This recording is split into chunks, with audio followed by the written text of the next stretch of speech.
오늘 우리 금년도 우리 대한교회 표를 한번 같이 읽도록 그렇게 하겠습니다.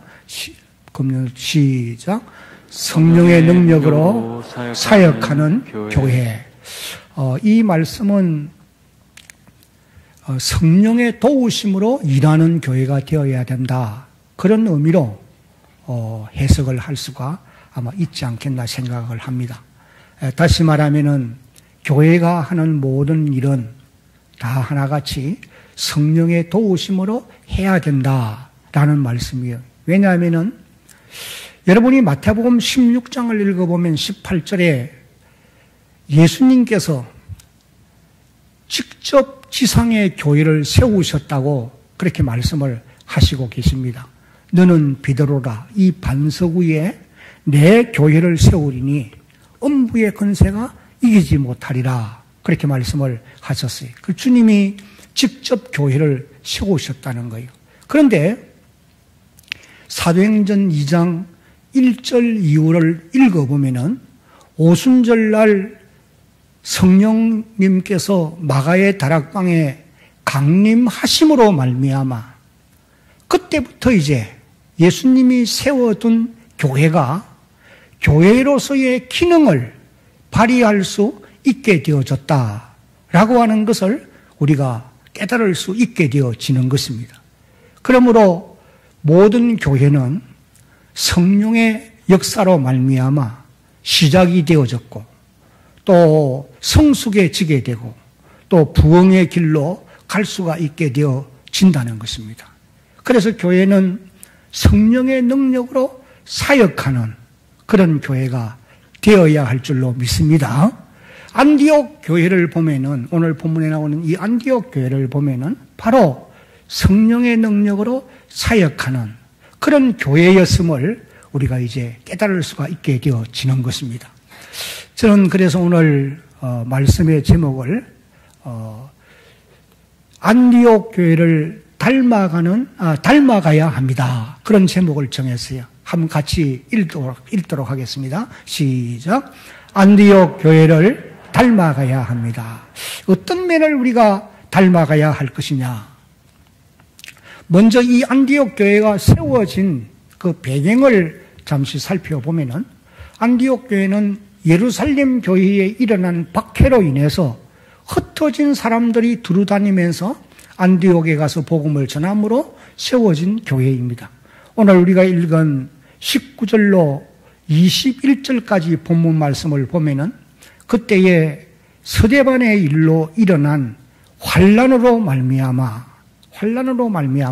흩어진 자들이 베니게 굽으로 안디옥까지 이르러서 유대인들에게만 말씀을 전했는데 그 중에 구브로와 구레네 몇 사람이 안디옥에 가서 헬라인에게도 말하여 한번 따라합시다. 주 예수를 전파하니. 그랬더니 21절을 읽어보면은 주의 손이 그들과 함께 하심에 수많은 사람들이 믿고 주께로 돌아오더라. 그렇게 이제 기록을 하고 있는 말씀을 보게 됩니다. 여러분 여기 스데반의 일로 이 스데반의 일이라는 말은 스데반으로 인해서 예루살렘에 큰 핍박이 일어난 것을 이제 가리키는 말씀이에요. 스데반은 우리가 잘 아는 대로 예루살렘 교회의 7 집사 중에 한 사람으로서 믿음과 성령이 충만하고 또 다른 사람들로부터 칭찬을 받는 아주 훌륭한 하나님의 사람이었습니다. 그런데 이 사람이 복음을 전하다가 유대인들에게 돌에 맞아 순교의 제물이 되어졌습니다. 여러분이 사도행전 7장을 읽어보면은 이제 그 내용을 잘 읽어볼 수가 있어요. 이 사건이 불씨가 되어서 예루살렘 교회에 큰 박해가 이제 일어나게 되었다는 것입니다.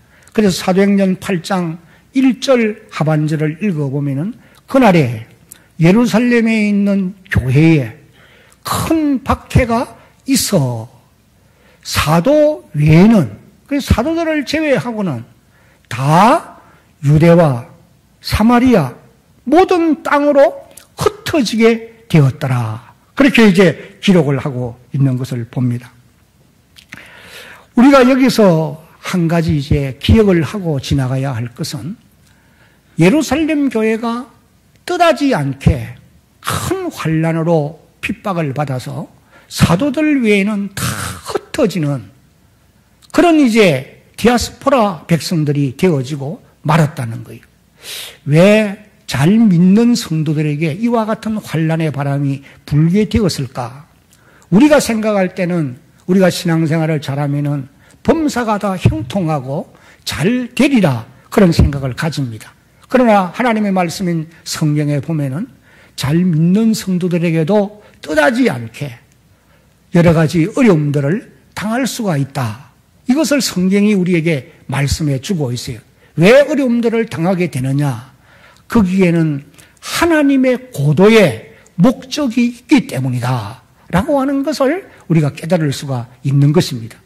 예루살렘 교회가 큰 환난을 겪게 된 목적은 구원의 복음을 널리 전파하도록 하기 위한 하나님의 목적이었다라고 하는 것을 우리가 깨달을 수가 있어요. 여러분이 사도행전 1장 8절을 읽어보면 오직 성령이 너희에게 임하시면 너희가 권능을 받고 예루살렘 온 유대 사마리아 땅끝까지 이르러 내 증인이 되어야 된다. 이것이 주님의 지상 명령이었어요. 예루살렘 교회가 이 사명을 잘 감당해야 되는데 이 사명을 감당함에 있어서 소극적이었다. 그렇게 표현을 할 수가 있을 것입니다. 여러분들이 사도행전을 읽어보면 알 수가 있습니다만은 사도행전 6장까지를 보면은 이 예루살렘 교회는 약 2만여 명의 성도들이 이제는 해집될 수 있는 아주 대형 교회로 부흥했다라고 하는 것을 알 수가 있습니다. 그러나 예루살렘 교회에 속해 있는 이 성도들은 유대, 사마리아 땅끝을 향하여 나가지 아니하고 예루살렘에만 안주해 있으려고 했던 그런 모습을 우리가 볼 수가 있어요. 그래서 하나님께서 예루살렘 교회에 큰 박해를 일으켜서 사도들 외에는 다 흩어지도록 만들게 되었다는 것입니다. 그래서 그 흩어진 사람들이 두루다니며 복음을 전하도록 하나님이 그렇게 하신 것입니다. 그래서 사도행전 8장 4절을 읽어보면은 흩어진 사람들이 두루다니며 복음의 말씀을 전할세. 그렇게 이제 기록되어 나오는 것을 보게 됩니다. 여러분, 식물 가운데도 종자를 널리 퍼뜨리기 위해서 때로는 강풍이 불어야 하는 경우를 우리가 깨달을 수가 있지 않습니까? 이와 같이 구원의 복음을 널리 전파하도록 하기 위해서 예루살렘 교회에 이런 큰 핍박이 있게 되어진 것이다. 그렇게 이제 말할 수가 있다는 것입니다. 그 외에도 환난과 핍박이 있는 고도의 하나님의 원하는 목적은 성도를 성숙하게 만들기 위함이라고도 말씀한 것을 볼 수가 있어요. 시편 117편 71절을 읽어보면 다윗이 이렇게 고백을 하고 있습니다. 이 말씀을 이제 우리 함께 한번 읽어봅니다. 고난당한 것이 내게 유익이라. 이로 말미암아 내가 주의 율례들을 배우게 되었나이다. 67절을 읽어보면 다윗이 고난당하기 전에는 내가 거릇 행하였더니 이제는 주의 말씀을 지키는 사람이 되었습니다. 그렇게 이제 고백한 것을 봅니다. 그리고 또 사도 바울이 로마서 5장 3절과 4절을 보면은 이와 같이 말씀합니다. 다만 이뿐 아니라 우리가 환난 중에도 즐거워하나니 이는 환난은 인내를, 인내는 연단을, 연단은 소망을, 소망을 이루는 줄 알미로다. 그렇게 이제 말씀을 하시고 계세요. 그 외에도 알곡과 쭉정이를 구분하기 위해서 때로는 핍박과 고난이 닥칠 수도 있다라고 성경은 우리에게 그것을 말씀을 해 주고 있는 것입니다. 여러분, 가을철이 되면 농부들이 곡식을 거두어서 땅에 거득 아주 산더미처럼 곡식을 쌓아둡니다. 근데 그 곡식 더미에는 쭉정이와 알곡이 섞여 있어요.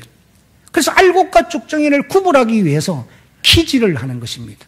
바람을 불러서 구분하는 거예요. 알곡은 겉간에 들이고 쭉정이는 불태우는 것입니다. 마태복음 3장 12절을 읽어보면 세례요한이 이렇게 말을 합니다. 손에 키를 들고 자기의 타당마당을 정하게 하사 알곡은 모아 곡간에 들이고 쭉저기는 끄지지 않는 불에 태우시리라. 그렇게 이제 말씀을 하시고 계십니다. 이와 같이 환난과 고난은 하나님의 의도하는 큰 고도의 목적에 의해서 있게 되어진다라고 하는 사실을 우리가 기억할 필요가 있습니다. 안디옥 교회는 이렇게 박해로 인해서 흩어진 사람들에 의해서 세워진 그런 교회였습니다. 그러므로 이 안디옥 교회의 기초를 놓은 사람들은 아주 신실한 하나님의 사람들이었다라고 하는 것을 우리가 알 수가 있습니다. 여러분, 교회의 기초를 누가 놓느냐 대단히 중요합니다. 왜냐하면 그들이 쌓아둔 그 전통은 쉽게 없어지지 않기 때문이에요. 오늘도 지상에 보면은 여러 교회들, 많은 교회들이 있는데 그 교회의 기초를 어떤 사람이 놓았느냐에 따라서 그 쌓은 전통은 오랫동안 지속되어 가는 것을 보게 되어진다는 것이에요. 안디옥 교회는 그런 면에서 아주 모범적이었다라고 말할 수가 있겠습니다. 사랑하는 성도 여러분, 여러분들이 섬기는 대양교회도 안디옥 교회처럼 그동안 좋은 전통을 세워온 교회라고 말할 수가 있을 것입니다. 앞으로도 말씀에 기초한 좋은 전통을 계속 세워가도록 여러분들이 노력해 갈 수 있기를 예수님의 이름으로 당부합니다. 두 번째로 안디옥 교회는 한번 따라합시다. 주의 손이 함께하는 교회입니다. 오늘 아침들을 안 드셨는지 나이 든 저보다도 소리가 작아요. 한 번 더 따라합니다. 주의 손이 함께하는 교회입니다. 21절을 읽어보면 주의 손이 그들과 함께 하심에 수많은 사람들이 믿고 죽게 돌아오더라. 그렇게 이제 기록을 하고 있습니다. 여기 주의 손이 함께 하심에 이 말은 하나님의 능력이 나타나더라. 그런 뜻이에요. 이런 표현은 구약적인 표현이라고 보시면 됩니다. 왜냐하면 구약 성경에 이런 표현이 많이 기록되어 나오기 때문에. 그러면 이런 표현을 신약적인 표현으로 바꾸면 어떻게 표현할 수 있느냐? 성령의 능력이 함께 하시더라. 그런 말로 바꿀 수가 있는 것입니다. 여러분, 그러면 주의 손이 언제 우리와 함께 하시고 성령의 능력이 언제 나타나느냐?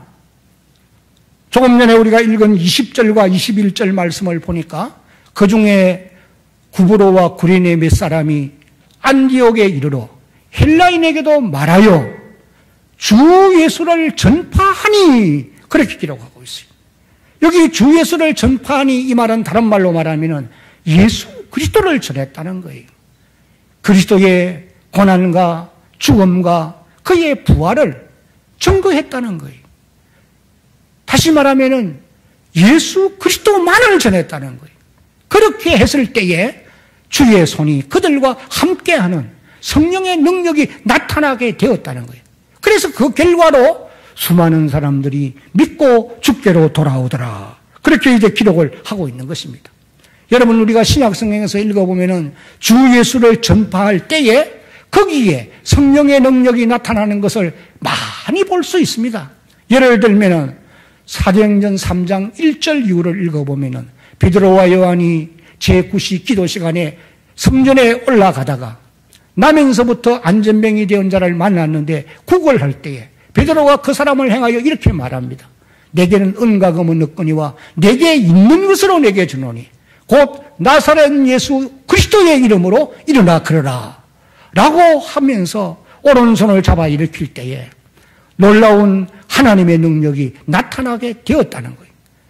그 사람이 발과 발목에 힘을 얻고 뛰어 일어서서 성전에 그들과 함께 들어오며 나가면서 걷기도 하고 뛰기도 하며 하나님을 찬미하더라. 그렇게 기록한 말씀을 볼 수가 있는 것입니다. 뿐만 아니라 여러분들이 사도행전 8장을 읽어보면 빌립이 사마리아 성에 내려가서 예수 그리스도를 백성들에게 전파했는데 놀라운 성령의 역사가 나타난 거예요.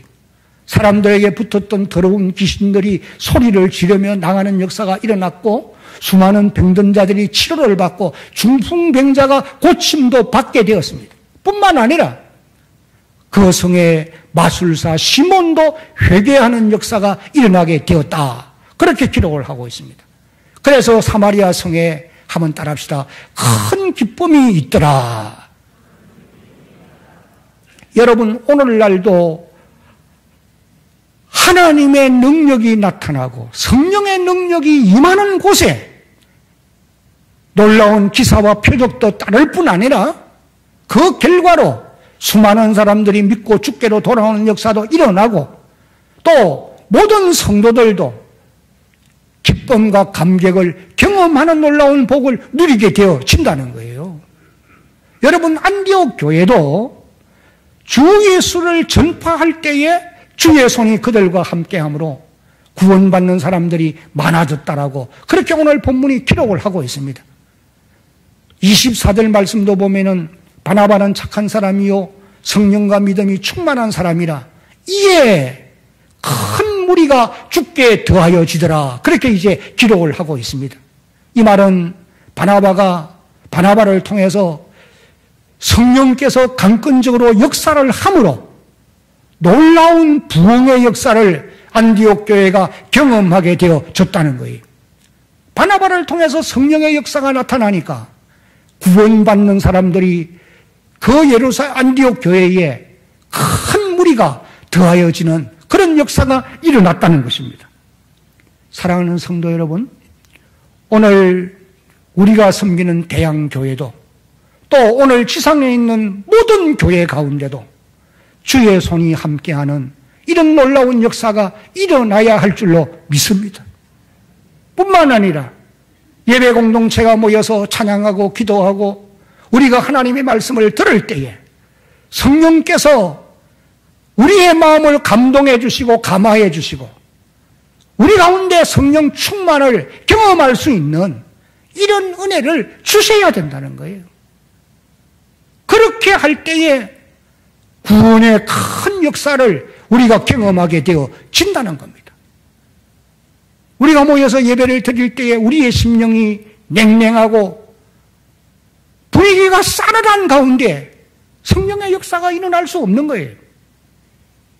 하나님의 말씀이 선포되어지고 우리가 간절히 하나님께 올리는 기도가 드려지고 찬양이 있을 때에 그 가운데 성령이 강권적으로 역사해 주심으로 말미암아 떴던 미지근하게 믿던 성도들이 은혜를 받아서 변하여 새 사람이 되어질 수도 있고 기존 우리 성도들이 하나님의 놀라우신 은혜를 입어서 우리의 심령들이 새로워지는 이런 역사를 경험하게 되어진다는 것입니다.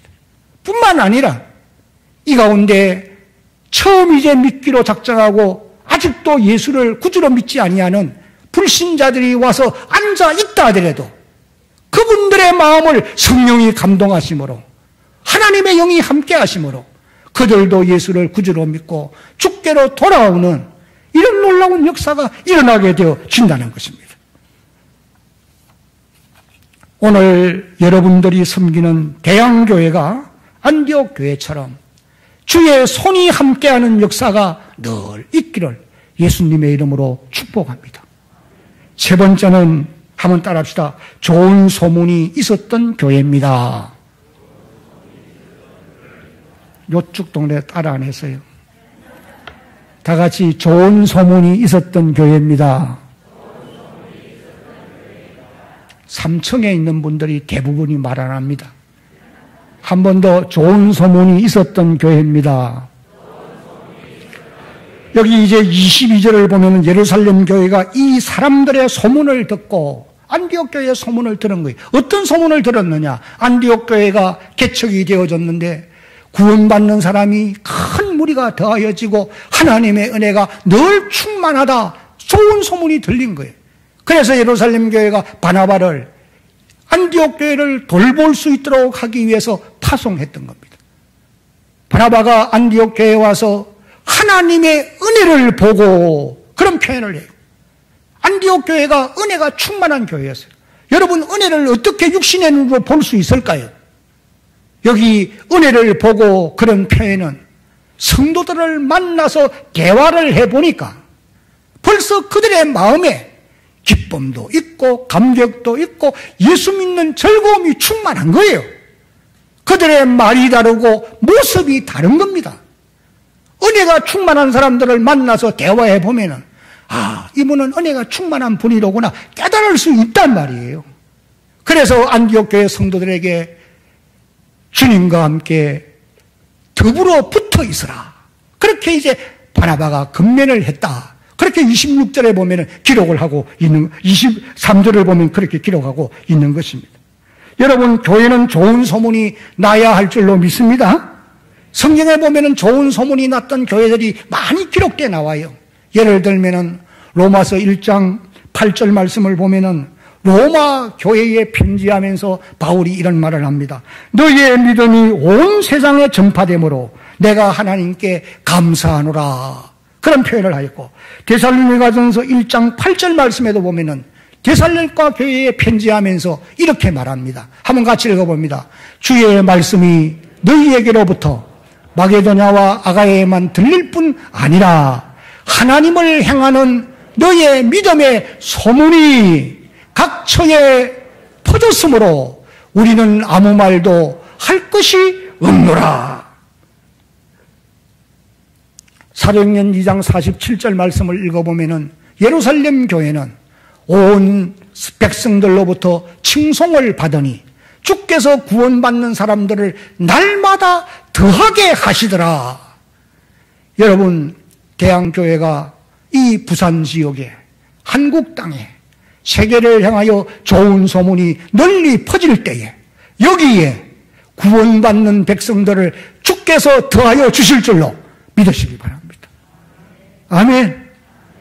그런 놀라운 역사가 있어야 된다는 거예요. 그러나 반면에 좋지 않는 소문이 들리는 교회도 있다는 거예요. 고린도전서 1장 11절 말씀을 읽어보면 고린도 교회를 향하여 바울이 이렇게 말합니다. 내 행자들아, 근로의 지편으로 너희에게 대한 말이 내게 들리니, 내가 소문을 들으니 그 말이죠. 곧 너희 가운데 무엇이 있다? 분쟁이 있다는 거예요. 이어지는 쭉 말씀을 보면은 나는 바울에게, 나는 게바에게, 나는 누구에게 속했다. 그래서 서로 분쟁한다는 거예요. 그 외에도 보면은 여러 가지 문제점들을 안고 고민하는 이런 소식이 바울에게 들려졌던 것을 우리가 보게 되어집니다. 사랑하는 성도 여러분, 소문은 어떻게든지 나게 되어 있습니다. 여러분 개인도, 여러분의 가정도, 여러분이 섬기는 교회도, 여러분의 직장도 소문은 나게 되어 있어요. 전하여지게 되어 있단 말이에요. 그러면 어떤 소문이 들려져야 하겠습니까? 저는 여러분들이 섬기는 대한교회가, 그리고 또 여러분 개인에 대한 소문이 안디옥 교회와 그 성도들처럼 좋은 소문으로 널리 알려지는 이런 놀라운 역사가 있기를 다시 한 번 더 예수님의 이름으로 축복합니다. 이제 마지막으로 안디옥 교회는 모든 성도들이 그리스도인이라 일컬음을 받게 되었다. 그렇게 이제 말씀합니다. 25절과 6절을 보면은 바나바가 사울을 찾으러 다소에 가서 26절에 만남의 안디옥에 데리고 와서 둘이 교회에 1년간 모여 있어 큰 무리를 가르쳤고 제자들이 안디옥에서 비로소, 이 말은 처음으로 그런 의미로도 해석할 수가 있습니다. 처음으로 그리스도인이라는 일컬음을 받게 되었더라. 우리가 사도행전을 읽어보면은 예수를 믿는 사람을 일컬어서 신도라, 또 혹은 믿는 사람이라, 믿는 자라, 또 혹은 제자라, 그런 표현을 하는 것을 볼 수 있어요. 그래서 제자라는 말에는 영적인 수준은 차이가 있습니다. 처음 믿는 사람도 제자란 말을 사용했어요. 그리고 또 오래 믿은 사람도 제자란 말을 표현하기도 합니다. 그런데 그리스도인이라고 붙여진 이름은 여기서 이제 처음으로 그렇게 되어진 것입니다. 여기 그리스도인이라는 표현은 그리스도를 따르는 자, 그리스도의 것, 그런 의미의 말씀이, 안디옥 교회 성도들이 그리스도인이라고 불리워지게 된 이유는 안디옥 교회 성도들의 삶 속에서 예수 그리스도의 인격과 삶의 모습이 나타났기 때문에 세상 사람들이 그리스도인이라고 붙여져 준 것이다. 그래서 그리스도인이라는 이름은 참으로 복되고 아름다운 이름이라고 말할 수 있는 것입니다. 물론 우리가 사도행전 26장에서 보면은 이 그리스도인이라는 이름이 경멸의 태도로 그렇게 이제 붙여진 것도 우리가 볼 수는 있어요. 사도행전 26장 28절을 보면은 이렇게 말합니다. 아그리빠가 바울에게 이르되 네가 적은 말로 나를 권하여 무엇이 되게 하려 한다? 그리스도인이 되게 하려 하는도다. 여기 아그리빠 왕이 바울에게 그리스도인이 되게 한다는 이런 표현은 경멸의 태도로 하는 그런 용어인 것을 우리가 알 수가 있습니다. 그러나 여러분, 그리스도인이라는 이름은 참으로 아름답고 영광스러운 이름이라고 하는 것을 우리는 잊지 말아야 합니다. 비록 세상 사람들이 그리스도인이라는 이름을 경멸하는 어조로 부른다 하더라도 그렇게 불리워지는 성도들은 하나님은 귀하게 보시고 사랑해 주실 것이고 그들에게 필요를 공급하고 그들 편이 되어서 어디로 가든지 선한 길로 인도해 주시는 놀라운 역사가 있게 되어질 것입니다. 뿐만 아니라 하늘의 상을 예비해 주기도 하실 것이에요. 16세기의 종교 개혁자들은 로마 교황청 사람들로부터 어떻게 불리워졌느냐 하면은 프로테스탄트라는 이름으로 불리워졌어요. 이 말은 저 사람들은 반항자들이다. 항의하는 자들이다. 그래서 프로테스탄트라는 용어가 반항자, 항의자 그런 뜻이거든요. 그러니 그런 사람들에게는 좋지 않은 경멸의 태도로 붙여진 이름이었지만은 그런 이름으로 불리워지던 종교 개혁자들은 지금은 아마 하늘의 나라에서 핵처럼 빛나고 별처럼 빛날 것이고 그런 사람들로 인해서 많은 사람들이 말씀으로 돌아가는 놀라운 역사가 일어나게 되어진 것입니다. 우리나라에도 옛날에 이런 말이 있었어요. 예수쟁이라는 말을 아마 많이 여러분들도 들어보셨을 거예요. 여기 쟁이란 말은 전문가라는 뜻이라고 그래요. 그러니까 아무나 보고 예수쟁이라 말하는 것이 아니라 예수를 잘 믿는 사람을 보고 붙여진 이름이거든요. 그러나 세상 사람들은 예수 믿는 성도들을 조롱하는 의미로 예수쟁이 그렇게 말하는 것을 우리가 기억할 수가 있는 것입니다. 세상 사람들이 그렇게 부른다 하더라도 예수를 잘 믿는 성도들은 하나님의 사랑받는 하나님의 은혜를 입을 수 있는 그런 주의 백성들인 것을 우리가 기억을 해야 된다는 것입니다. 사랑하는 성도 여러분, 오늘 우리들 이 땅에 살아가면서 세상 사람들로부터 어떤 사람이라고 지금 불리워지고 있느냐, 이것이 대단히 중요합니다. 여러분들도 안디옥 교회 성도들처럼 그리스도인이라 불리워질 수 있는 성숙한 하나님의 사람들로 자라갈 수 있기를 다시 한 번 더 예수님의 이름으로 축복합니다. 조금 전에 읽은 26절 말씀을 보면은 한 번 더 보면은 둘이 교회에 1년간 모여있어 큰 무리를 가르쳤고 제자들이 안디옥에서 비로소 그리스도인이라 일컬음을 받게 되었다. 그렇게 이제 기록을 한 말씀을 봅니다. 여기서 우리가 꼭 잊지 말고 기억해야 될 말씀이 무엇이냐 하면은 안디옥 교회 모든 성도들이 바나바와 바울을 통해서 1년 동안 하나님의 말씀을 집중적으로 배웠다는 거예요. 가르치고 배우는 이 일을 1년 동안 했다는 거예요. 그 결과로 나타난 것이 무엇이었느냐? 안디옥 교회 성도들이 세상 사람들로부터 그리스도인이라고 하는 이름으로 불리워지는 성숙한 하나님의 사람들로 바뀌게 되어졌다는 거예요. 왜? 안디옥 교회 성도들이 집중적으로 하나님의 말씀을 듣고 배울 때에 성령께서 강건적으로 역사해 주셨기 때문에 그들의 삶에 놀라운 변화가 일어나게 되어졌던 것입니다. 여러분, 성령님이 이 땅에 오신 목적이 무엇이냐? 여러 가지 목적이 있지만은 요한복음 16장 13절을 읽어보면은 진리의 성령이 오시면 그가 너희를 모든 진리 가운데로 인도하시리니, 이 말은 진리를 깨닫게 한다는 거예요. 성령이 오셔서 그가, 성령이 스스로 말하지 않고 성령께서는 혼자 스스로 생각을 말하지 않는 거예요. 무엇을 말하느냐? 오직 들은 것을 말하며 예수님께로부터 들은 말씀을 통해서 역사하신다는 것입니다. 그러므로 오늘 우리가 그리스도인으로 성숙된 신앙의 사람으로 자라가기 위해서는 첫째는 하나님의 말씀을 집중적으로 배우는 일이 중요한 것입니다. 거기에 성령의 능력이 함께 하심으로 우리의 삶이 바뀌어지는 이런 놀라운 역사를 경험하게 되어질 것입니다. 나는 바라는 것이 대한교회 모든 성도들이 이곳에서, 이 대한교회에서 말씀의 가르침을 잘 받을 수 있기를 간절히 바랍니다. 나는 우리 담임 목사님이 말씀을 가르치는 일을 잘한다고 보여요. 하나님의 말씀을 가르치는 이런 부분에 은사가 있어요.